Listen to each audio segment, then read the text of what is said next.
What is up, everyone? It is Lovenji, the sun is in my eyes, and it is absolutely infuriating. But welcome back to Warhammer Dark Omen. I cannot see anything, but we're on to mission 24, in which we're going to be fighting off against the Black Grail at last. The cutscene will reveal that the Black Grail is a group of knights, Grail Knights in fact, and we're going to have to deal with them in a pretty quick and simple mission. Anyway, without further ado, let's get this underway. The Black Grail Knights have risen, no doubt of it. Just look at them pouring out of Musalon's gates. We're in for one hell of a battle, Morgan. Attack!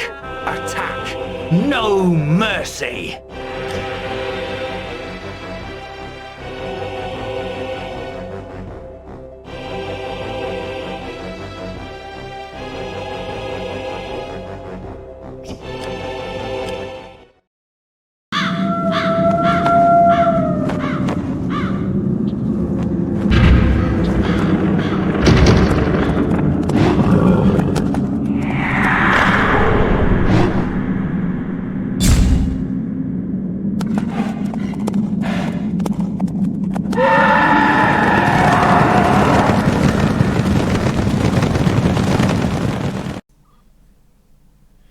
So here we are in Musalon, and we see the Black Grail as a horde of knights as evidenced in the cutscene. We can also see some archers and a Necromancer. This mission is actually relatively straightforward. You can deploy a mortar behind the house for cover, and then the bowmen alongside it just to provide additional covering fire. And you can sort of use the house as an anchoring point for how and where you want to position your army. I do use the Grail Knights here even though they're a temporary unit. I pay for it because I don't get anywhere near enough experience to have a strong army in the final mission. But my main reason for using them is that they are robust, and this is going to be quite a tough mission. The Bright Wizard once again makes an appearance, and we've got Ragnar's Wolves and the Imperial Greatswords providing cover on the flank.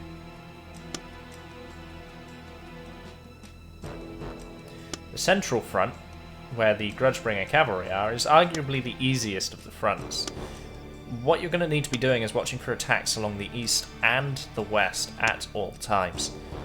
And that makes for some very, very difficult multi-management.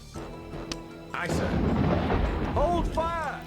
As you can see, no sooner does the mission begin, we spot yet another unit of archers. So it's about getting shooting as quickly as possible. And we are going to utilise the ground firing technique Enemy sighted! to try and increase our accuracy. But you can see... Sorry, the Undead really like to talk. You'll see that we are already under assault from Chariots and Ghouls, and we are being forced to be aggressive because of the sheer range of the archers.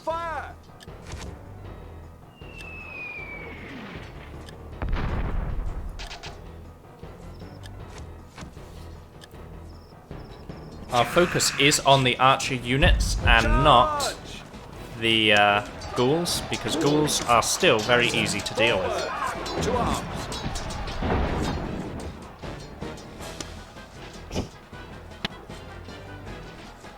We're under fire!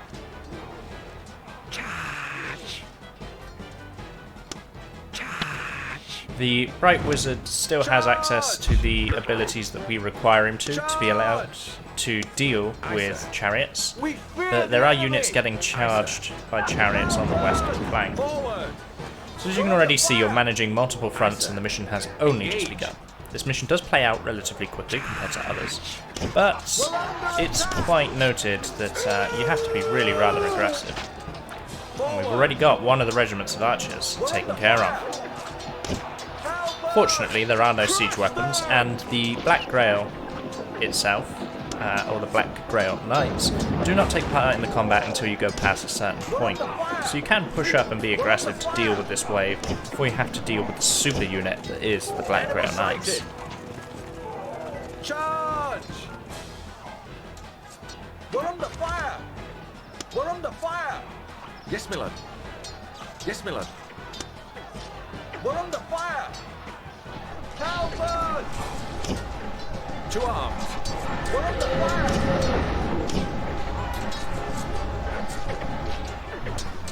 As you can see, the Grail Knights, even though they're a robust unit, they have taken a lot of damage. Part of that would have been the cavalry charge, but they're also getting wailed on by the Necromancer.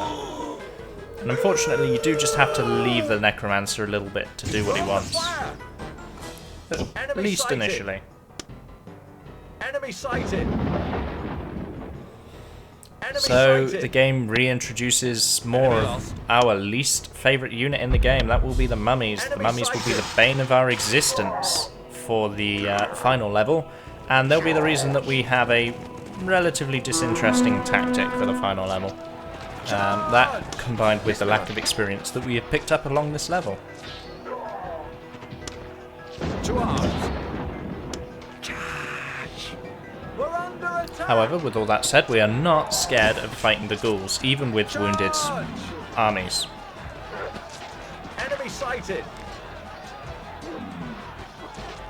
To the death! Charge! We're under attack! Aye, sir. Attack! And as you can see, the Mummies units that are appearing are now much tougher than the ones that we've seen previously. They can take quite a pounding, and they will kill units if left unchecked. Target received. You're going to be hearing a lot of cries for help. This is a very casualty-heavy mission. Hold fire! Aye, sir. Target received.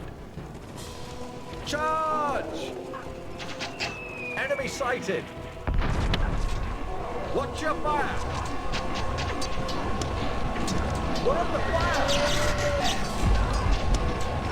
Attack!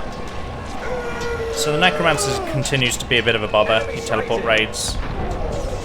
But by holding this Mummies unit still with the Bright Wizard, we can do some very real damage. Skeleton Horsemen spawn in right there, and we can get them immediately into combat before they can run around and flank us and do any real damage. Charge! Charge! Engage!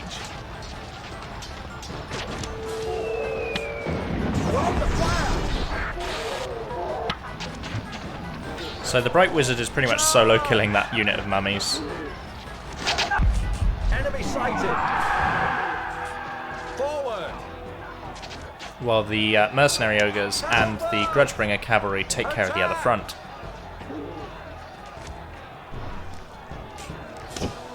Charge! Enemy destroyed! We've taken out our third unit of archers. Yes, my lord. Attack! And we're now going to be dealing with more horsemen. Attack! Hold fire! Charge!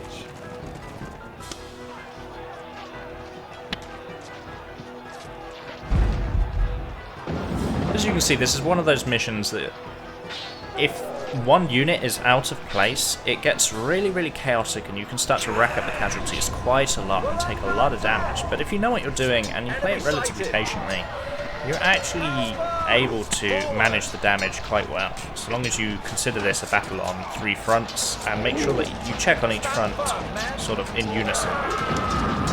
To arms! Charge! Yes, my lord. Charge! To arms! Forward!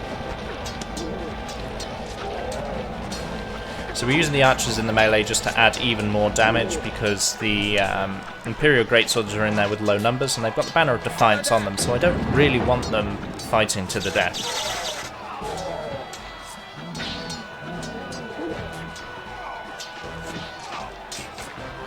To the death!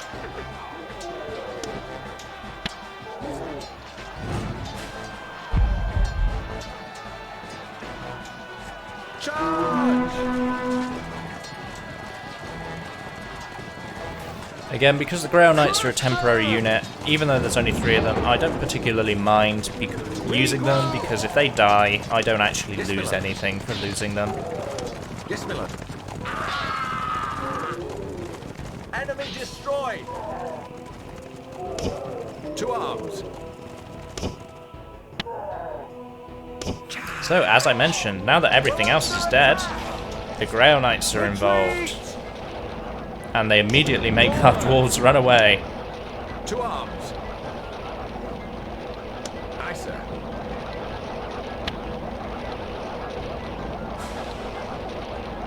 Forward.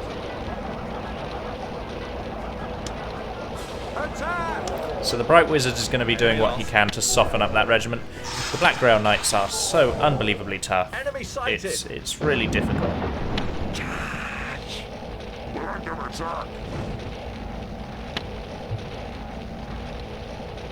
So again, we're just going to make sure that they are sat on top of the Rising Flame. We're going to throw all our mana at them, just to do as much damage as we can. Really chip down the regiment size, and then we're going to throw all our units at it.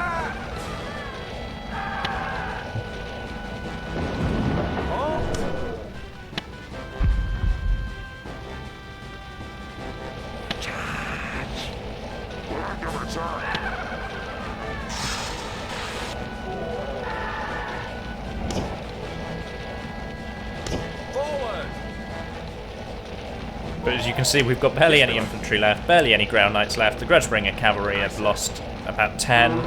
You know, the Dwarves got hammered. This is a really casualty-intense level. We've got 6 Imperial Greatswords. Charge! Charge! Engage! Attack! But with that, the softened up Grail Knights are now caught into combat, and that will be the end of this level. Charge!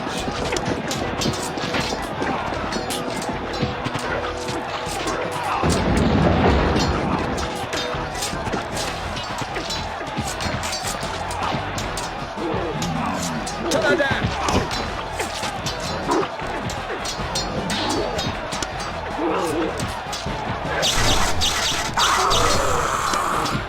Aye, sir. Attack! We are victorious!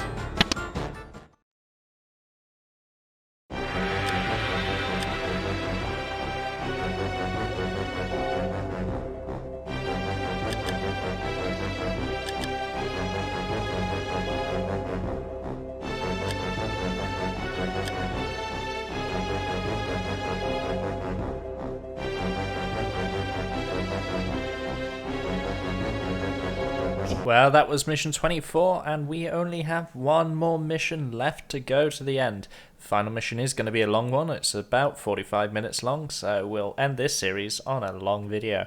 But as always, like, share, leave a comment, let me know what you'd like to see me do in future videos, and I'm pleased to announce that the next game is going to be Command and Conquer, the original CNC 95 with sound design done by Frank Plaki, and the game was developed by Westwood Studios, who are known for launching the RTS genre. Anyway, I'll see you in the next video. Bye for now.